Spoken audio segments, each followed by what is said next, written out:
If you were to give one piece of advice to a real estate agent right now, starting in the business as the market's coming back, what would it be?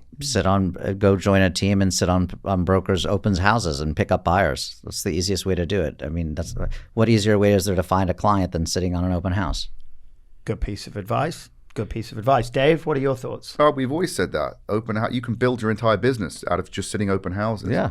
100%. For me, I think right now it's capitalizing on the opportunity, which is getting in front of buyers. How do you do that? A, open houses. B, door knocking, social media, getting your name out there, being repetitive, being consistent. But right now it's really honing in on your pitch as well, understanding what you're saying to the client that's going to get them excited. And I think right now, and I really believe this, is an unbelievable buying opportunity because prices have come down off of 2023.